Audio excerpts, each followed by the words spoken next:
Against Medical Advice is my first nonfiction book, and I wanted it not to read like nonfiction. I wanted to read like one of my novels, very fast-paced. And it really is a doozy of a story. It's very emotional. A lot of books that deal with medical situations, they're about dysfunctional families.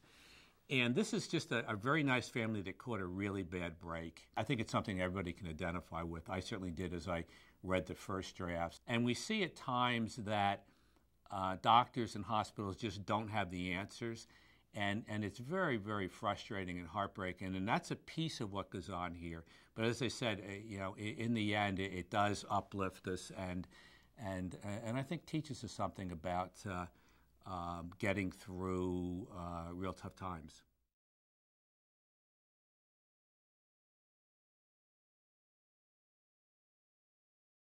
A friend of mine was trying to write a book about something that had happened to his family, to one of his sons, or to his son in particular.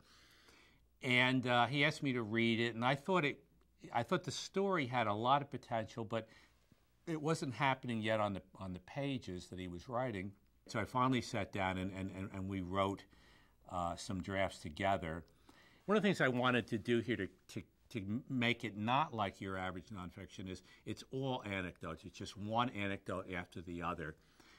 So it's nothing but stories that tell this story over a period of about 12 years or so.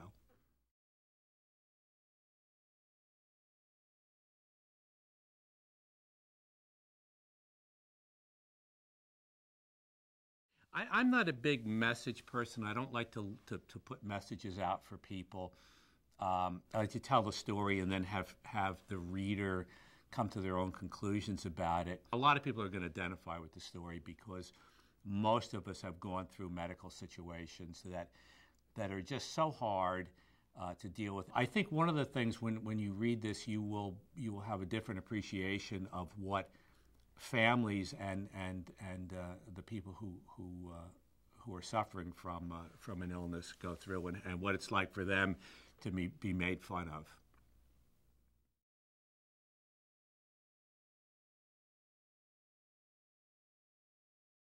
What's interesting here is, I knew the story. I kind of knew what happened because Hal and I would talk about it a lot.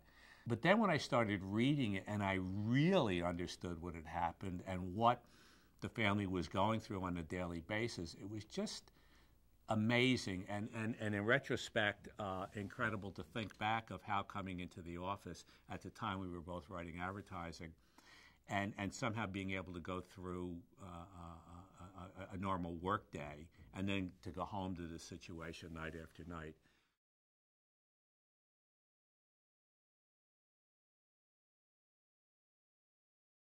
When I read the first draft of the book, it was from Cory's point of view, but initially Hal was trying to write it like from the point of view of a 5-year-old, which is when this condition started.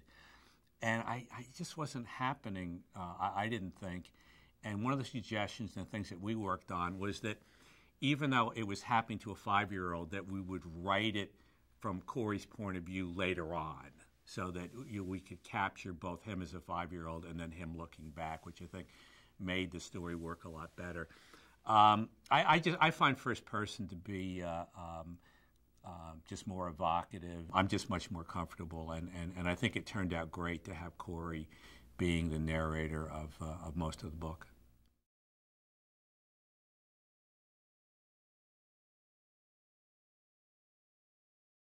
It's possible that we could write, or I could write another nonfiction book that involves a medical situation. There is one family that I know of where it's just unbelievable what happened to them, and I think it would make for a great book. I am going to do another nonfiction probably for next year, but it's not a medical emergency.